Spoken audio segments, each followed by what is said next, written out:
Before everyone congratulates you, Gavin, explain why my signature appears on a company I have never seen. Natalie Pierce spoke from the center of the ballroom before her husband could raise his champagne glass again. Rain streaked the windows of Boston Harbor House, and more than 200 guests turned toward her beneath the warm crystal lights. For most of the evening, Natalie had stood beside the stage in a blue dress chosen by Gavin, smiling whenever a board member praised the 10th anniversary of Pierce Capital.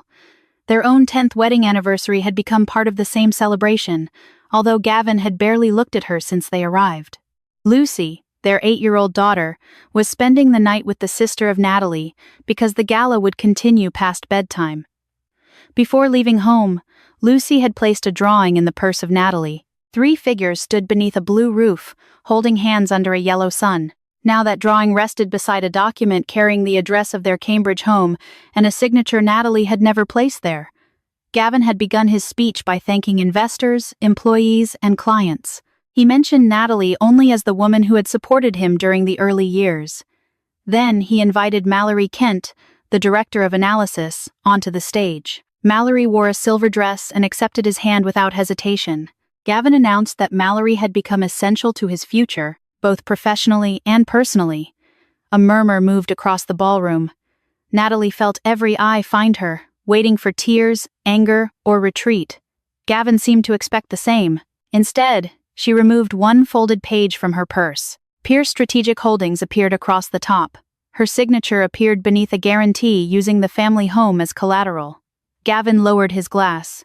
He said the document was a routine company matter and promised to explain privately. Natalie remained still. She asked why a routine matter required a company hidden from his wife. Aaron Blake, the independent auditor hired by the board, rose from a table near the stage. He had received the guarantee in the final review packet that afternoon. He asked whether Natalie had personally approved a multi-million-dollar obligation connected to Pierce Strategic Holdings. Gavin stepped toward the microphone and said the question was inappropriate for the celebration. Aaron did not sit down. He explained that the guarantee was necessary for a transaction scheduled to close on Monday afternoon. If the signature was disputed, the board had to suspend its approval. Natalie looked at the page once more. The image resembled her handwriting perfectly because it had been copied from something she had signed years earlier. She raised her eyes to Aaron. "No," she said. "I did not sign this document." The music had already stopped. Servers stood motionless beside silver trays. Mallory slowly released the hand of Gavin. Natalie did not accuse her, threaten Gavin, or reveal what she had discovered during the previous 3 days. She simply placed the guarantee on the nearest table. Aaron asked that every related company record be preserved until an independent examination could begin. Gavin stared at Natalie with an expression she recognized from years of marriage. It was the look he used whenever careful planning stopped obeying him. The room went silent again, but this silence no longer belonged to a publicly abandoned wife. It belonged to an auditor waiting for an explanation. Across the stage, Gavin stopped smiling. The first thing Gavin erased was not the signature of Natalie from a legal document. It was her place in the story.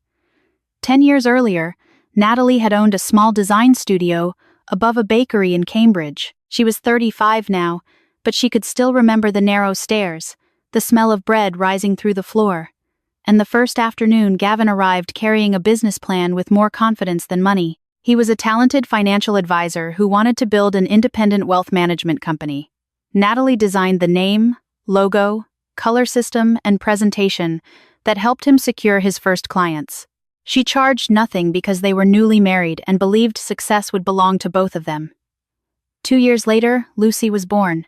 Natalie kept the studio at first, bringing a portable crib into the office and arranging client calls around feeding schedules. Gavin promised the sacrifice would last only until Pierce Capital became stable. Stability arrived, but the promise changed. When Lucy became sick, Natalie canceled meetings. When Gavin traveled, she handled school, meals, and every emergency alone. Eventually, she surrendered the studio lease and worked from the dining table after Lucy fell asleep. She still rewrote proposals for Gavin, corrected presentations, and paid for professional photographs from her remaining business savings. Each contribution became invisible as soon as it succeeded. The company website described Gavin as the sole architect of the Pierce Capital identity. At public events, he thanked Natalie for keeping life comfortable while he built the future. She told herself that marriage did not require equal applause. What she failed to see was that Gavin had begun treating silence as permission. One winter afternoon, Lucy found the original blue logo in an old portfolio. She asked why it matched the company of her father. Natalie explained that she had designed it before Lucy was born. Lucy frowned. She said, "Gavin always told people he had built everything alone." Natalie answered carefully, "Families sometimes remembered the same years differently." She did not want an 8-year-old child carrying adult resentment. 3 evenings before the gala, Gavin arrived home after 10 o'clock and placed his telephone face down beside his dinner. He said Mallory was helping finalize a major transaction. A message illuminated the screen before he could move it. Natalie saw only the name and the words, "Our future begins Saturday." Gavin claimed it referred to the company announcement. The following morning, while Lucy ate toast before school, the home printer received an automated message from a commercial print service. The company requested confirmation of signature placement on a board document. Natalie assumed Gavin had sent work to the wrong address. Then she opened the proof. The project name was Pierce Strategic Holdings. The first pages described an investment vehicle she had never heard mentioned. The final pages identified the Cambridge house as collateral and named Natalie as a guarantor. Beneath the declaration was a scanned image of her signature. Natalie did not react in front of Lucy. She packed lunch, found a missing library book, and drove her daughter to school. Only after returning to the silent house did she enlarge the signature. A faint gray mark appeared beneath the final letter, exactly where an old office scanner had once left a scratch across every page. Natalie recognized not only her name, but the document from which someone had taken it. "Do not confront him yet," Rebecca Sloan said. "First, we find out exactly what he expects your signature to accomplish." Natalie stood beside the dining room window, holding her telephone with both hands while cold Boston rain traced silver lines down the glass. Across the table, Lucy worked through a page of multiplication problems, humming softly whenever she reached an answer. Gavin had already left for the office after kissing the forehead of their daughter and reminding Natalie to approve the final seating chart for the gala. He had behaved like a man with nothing to hide. Natalie forwarded the printer message and every attachment to Rebecca, then saved untouched copies on a secure drive.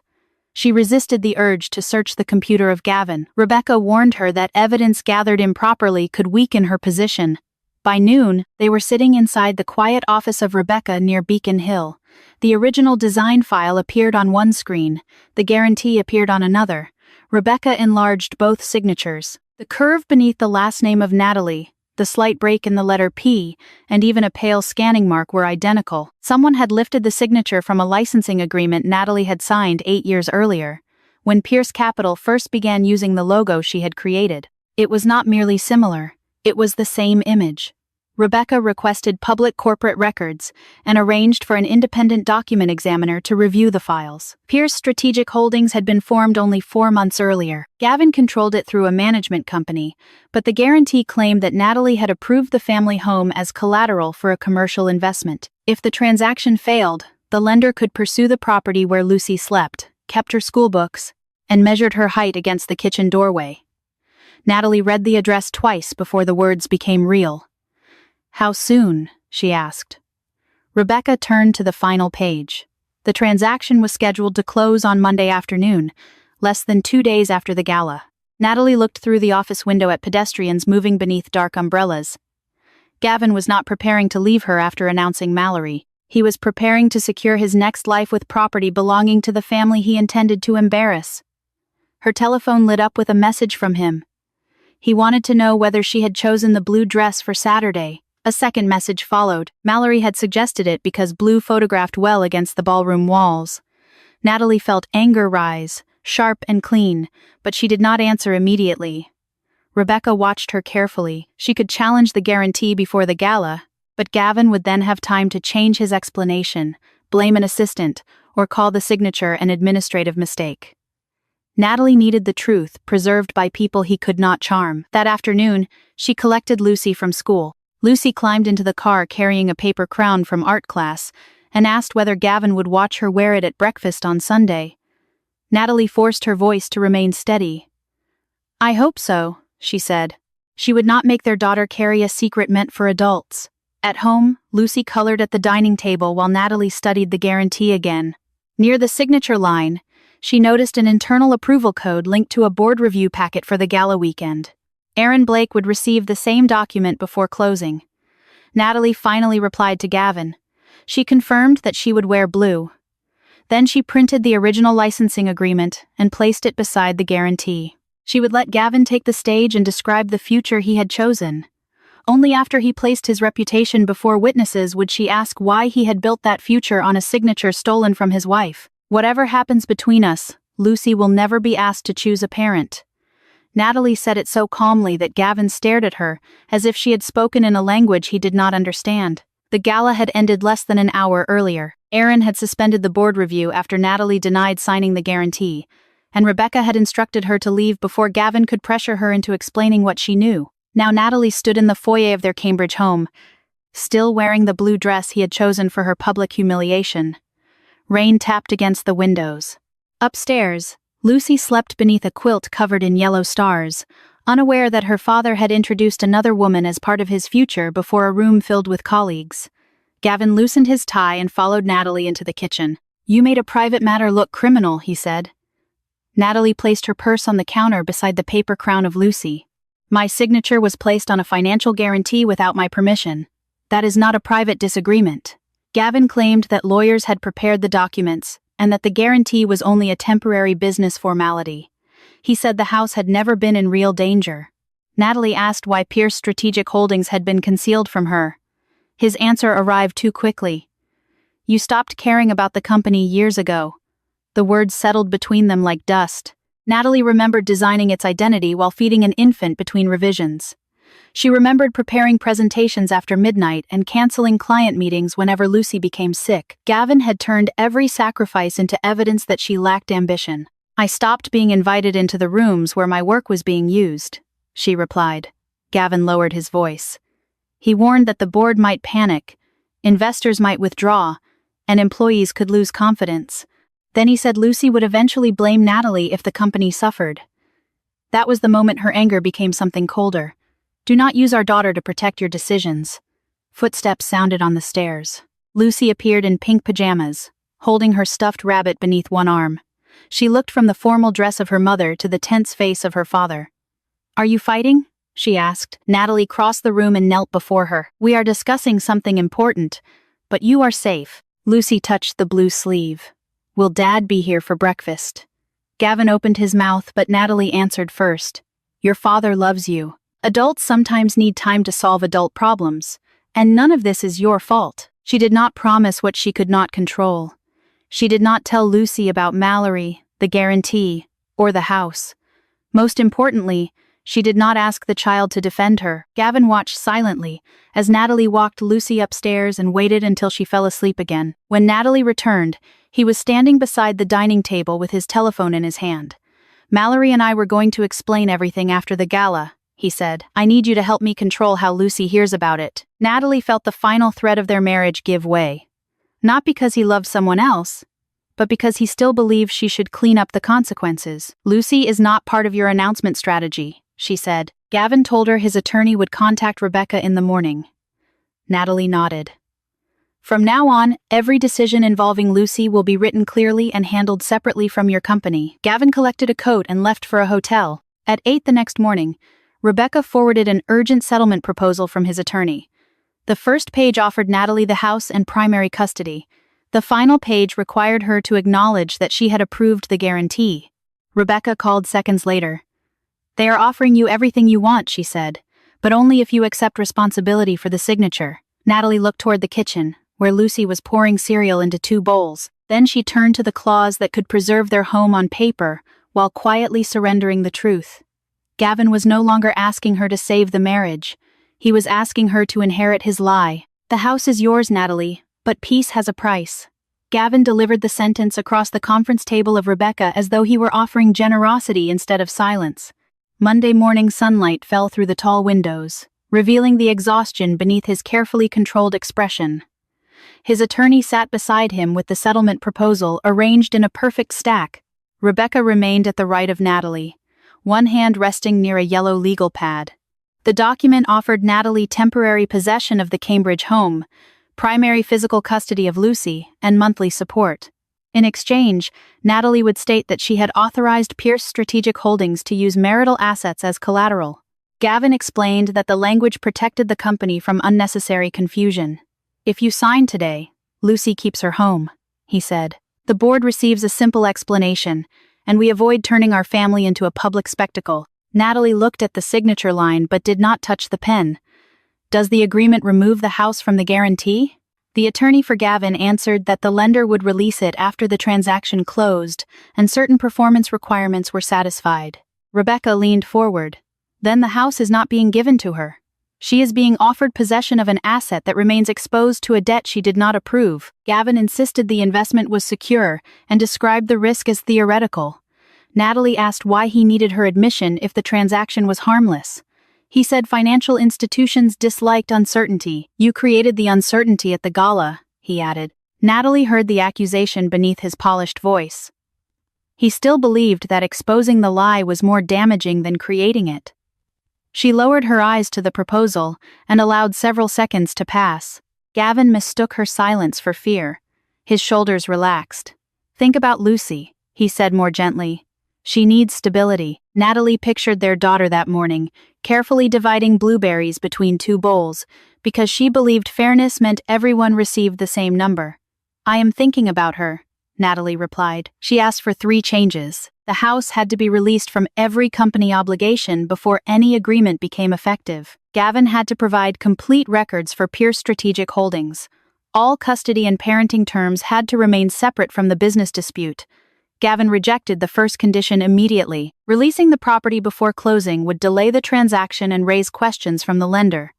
The second condition, he claimed, demanded confidential company information Natalie had no right to see. He agreed only to discuss parenting separately. Rebecca wrote down every answer. Natalie then surprised him by asking for several hours to consider the proposal.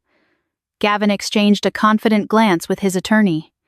He believed fear of the afternoon closing would persuade her to surrender. Before leaving, he paused beside Natalie. "You were never comfortable with financial risk," he said quietly. "That is why I handled these decisions." Natalie met his eyes. "You handled my signature too." After he left, Rebecca closed the conference room door. "You are not considering this," she said. "No," Natalie answered. "I wanted him to explain why the house cannot be released. His refusal suggested the entire transaction depended on the property." Rebecca immediately requested an emergency court order preventing any transfer until the signature was examined. She also sent Aaron the original licensing agreement and asked him to preserve the company records. Before noon, the lender agreed to delay the closing because ownership of the guarantee was disputed.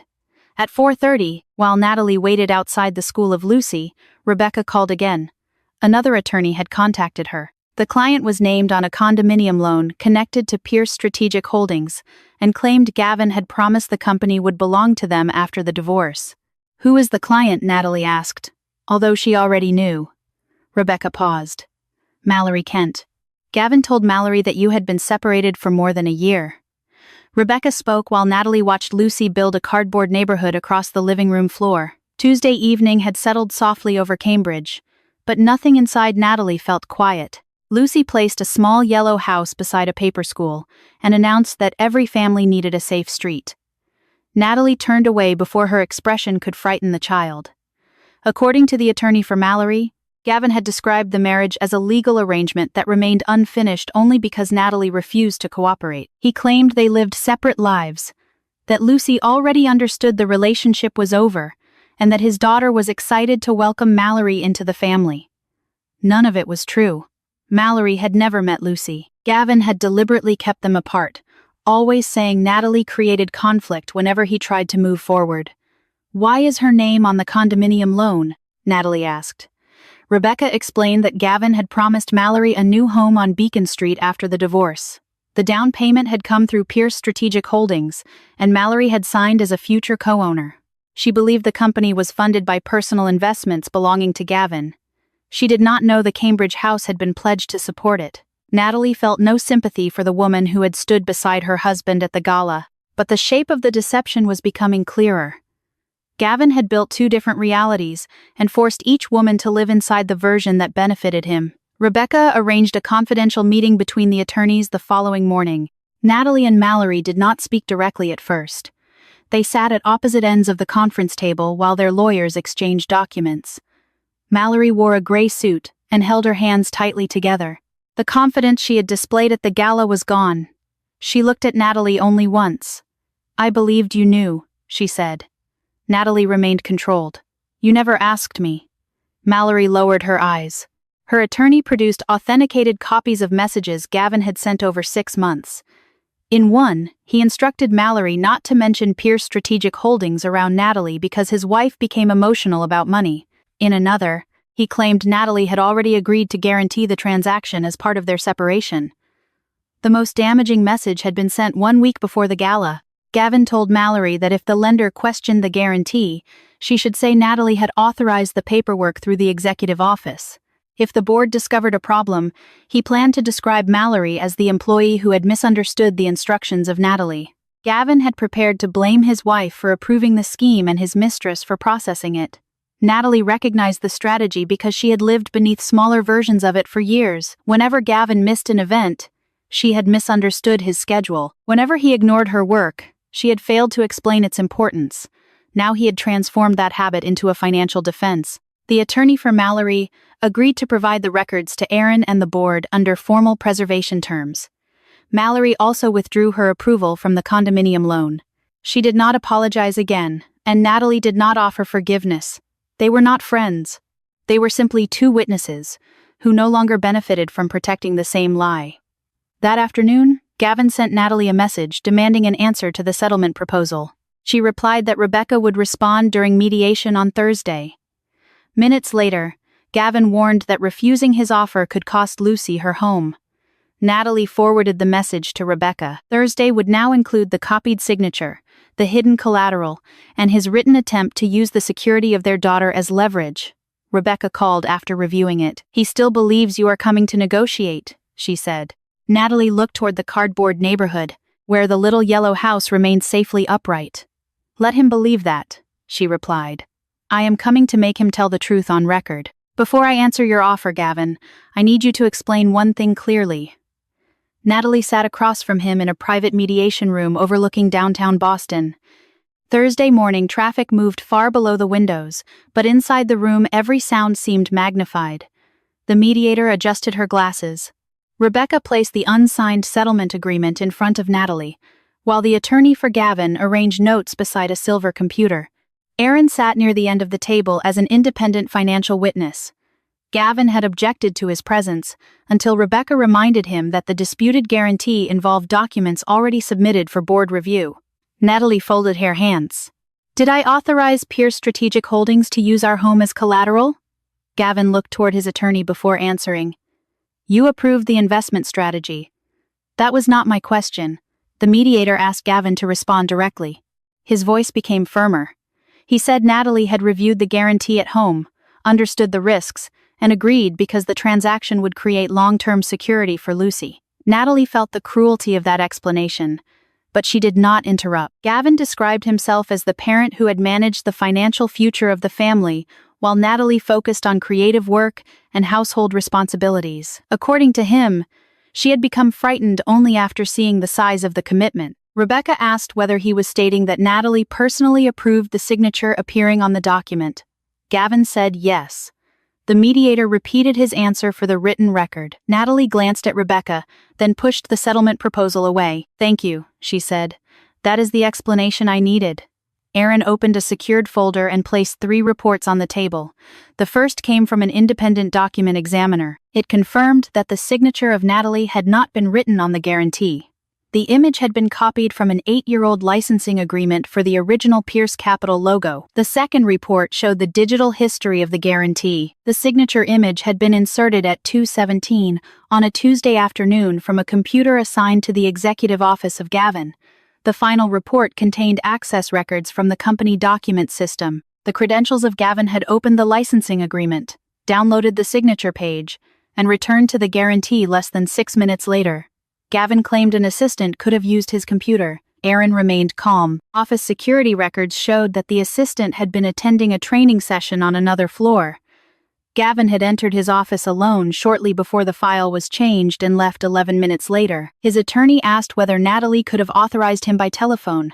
Rebecca placed a school calendar, visitor record, and signed conference form beside the reports. At 2:17 that afternoon, Natalie had been meeting the teacher of Lucy at Cambridge Elementary School. The teacher had documented concerns about Lucy becoming unusually quiet whenever school assignments mentioned parents working together. Telephone records showed no call with Gavin during that period. Gavin looked at the documents, then at Natalie. "You planned this," he said. "I preserved what you created," she replied. He accused her of placing the company at risk and repeated that the investment had been intended for their daughter. The mediator called for a short recess, but Rebecca asked Aaron one final question. Did the transaction require the Cambridge property to close? Aaron answered that it did. Without the house, Pierce Strategic Holdings lacked sufficient collateral. Gavin had offered Natalie a home he could not release without collapsing his own arrangement. His settlement had never been designed to protect the stability of Lucy. It had been designed to make Natalie legally responsible for risking it. Rebecca opened the messages supplied by the attorney for Mallory and placed them before the mediator. One sentence had been marked. Gavin had instructed Mallory never to discuss the guarantee with Natalie. Natalie looked directly at her husband. "If I approved everything for our daughter," she asked, "why did you order Mallory to hide it from me?" "There is no answer that makes those two statements true," Natalie said. Gavin stared at the marked message while the mediator waited. His attorney requested a private recess, but Rebecca objected to continuing settlement discussions under a financial narrative contradicted by the evidence. Aaron explained that the preserved messages required immediate disclosure to the Pierce Capital Board and the lender. The guarantee could no longer be treated as a marital misunderstanding. It involved a disputed signature, concealed collateral, and conflicting statements from the executive who controlled the transaction. Gavin finally spoke. He claimed he had told Mallory to remain silent because Natalie became anxious about business matters. "You just testified that I approved the guarantee," Natalie replied. "A person cannot approve a document she is not allowed to know exists." Gavin looked toward the mediator as if authority might rescue him from logic. Instead, the mediator suspended the session and issued a written summary, stating that no settlement had been reached. Rebecca confirmed that the emergency court request preventing any transfer involving the Cambridge home remained active. Aaron notified the board compliance committee and provided the digital records through formal legal channels. By Thursday evening, the lender had frozen the closing. Pierce Strategic Holdings could not move forward until the signature dispute was resolved. Gavin sent Natalie a message saying she had destroyed years of his work. She answered with one sentence. "I stopped you from using the home of our daughter to secure it." The next morning, the Pierce Capital Board held an emergency meeting. Natalie did not attend. She took Lucy to school, returned home, and sat at the dining table where she had once designed the first presentation of Gavin. Rebecca called shortly before noon. The board had placed Gavin on administrative leave while an outside firm reviewed the transaction. He had not been declared guilty of a crime, and the company had not collapsed. Experienced executives would continue operations while the investigation proceeded. The measured response mattered to Natalie. Justice did not need spectacle. It needed facts, time, and people willing to stop pretending uncertainty was innocence. Gavin arrived at the house that afternoon accompanied by his attorney. He remained on the front steps while Rebecca joined the conversation by telephone. He asked to collect clothing and personal documents. Natalie allowed him 30 minutes under their temporary agreement, but she refused to discuss the company in front of Lucy. Their daughter was in the living room coloring a picture of the cardboard neighborhood. When Gavin entered, Lucy ran to him. His face changed. For one unguarded moment, he was not an executive, a subject of investigation, or a husband losing control. He was simply her father. Natalie did not interfere. Lucy asked whether he would still attend her Saturday science fair. Gavin looked at Natalie before promising that he would. "If the school and your schedule allow it, you should go," Natalie said. "Lucy deserves a father who keeps his promises. That is separate from what you did to me." Later, Rebecca asked what Natalie wanted included in the temporary court order. Natalie requested the immediate removal of the house from all company obligations, independent review of every document bearing her name, and a structured parenting schedule with written communication. No business negotiation could be connected to custody, support, or access to Lucy. Before sunset, the lender formally released the Cambridge property from the transaction.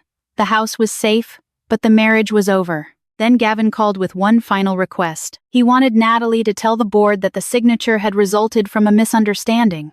In exchange, he promised to accept every custody term she had proposed. Natalie listened without interrupting. Even after losing the transaction, his position, and the cooperation of Mallory, he was still offering the peace of their daughter as payment for her silence. "No, Gavin. The stability of Lucy is not something you can trade for my silence." Natalie stood beside the kitchen window with the telephone pressed to her ear. Outside, the rain had stopped, leaving the Cambridge street bright beneath the setting sun. Gavin remained quiet for several seconds. Then he said the board would remove him permanently unless Natalie described the signature as a marital misunderstanding. He insisted that losing his career would damage Lucy as much as it damaged him. Natalie understood the fear beneath his argument, but she also recognized the familiar demand. He wanted her to absorb the consequences, so he could remain unchanged. "You can still be her father," she said, "but I will not teach her that love means protecting a lie." She ended the call before he could turn responsibility into another negotiation. Over the following weeks, the outside review uncovered additional undisclosed transfers between Pierce Capital and Pierce Strategic Holdings. No other copied signatures were found, but the board determined that Gavin had concealed conflicts of interest and violated company procedures. He resigned from management rather than contest the findings publicly. The disputed guarantee was cancelled, the Beacon Street condominium purchase ended, and Mallory left the company after cooperating with the review. Natalie did not celebrate their losses. Revenge had never required her to enjoy the collapse of another person. It required her to stop carrying the weight of choices she had not made. The divorce moved through the Massachusetts court with less drama than Gavin had once threatened.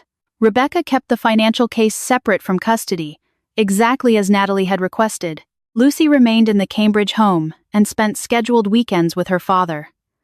Gavin attended the science fair, where Lucy proudly demonstrated how different materials protected a paper house from rain. He arrived on time and stayed until the final display was removed. Natalie watched from across the classroom without pretending they were still a family in the old sense. They were two parents standing in the same room for a child who deserved honesty more than performance. 3 months later, Natalie rented a sunlit studio above the same Cambridge bakery where her first business had begun. The original owner remembered her and offered the space before listing it publicly. Natalie placed her old portfolio on one shelf and the cardboard neighborhood of Lucy on another. Her first new client was a small family-owned company seeking a complete brand redesign. When the owner asked why she had returned after so many years, Natalie answered simply, "I remembered that my work had a name before someone else placed his name over it." Lucy spent afternoons at a small desk near the window, drawing houses, schools, and families in every shape she could imagine. Some pictures showed 3 people beneath one roof. Others showed 2 homes connected by a blue path. Natalie never corrected them. Healing did not require Lucy to erase what had existed. It allowed her to understand that change did not mean abandonment. One Friday evening, Gavin came to collect Lucy for the weekend. He appeared older without the confidence of his office, but calmer than he had been during the investigation. Before Lucy came downstairs, he handed Natalie a folder containing a written acknowledgement that she had never authorized the guarantee. His attorney had already sent a copy to the board and the lender. "You should have had this months ago," he said. Natalie accepted it without offering comfort he had not earned. "Yes," she replied. Gavin looked toward the staircase. "I do not know how to repair what I did." Natalie told him repair would not begin with promises to her. It would begin by becoming reliable for Lucy when nobody was watching. Their daughter appeared carrying her yellow backpack and paper crown. Gavin knelt to help with her coat, then waited while she hugged Natalie goodbye. After they left, Natalie returned to the studio and placed the acknowledgement beside her original licensing agreement. One document proved what had been taken. The other proved she had finally refused to surrender it. She switched off the lights and looked once at the cardboard neighborhood. The family had not disappeared. It had simply stopped revolving around the lies of Gavin.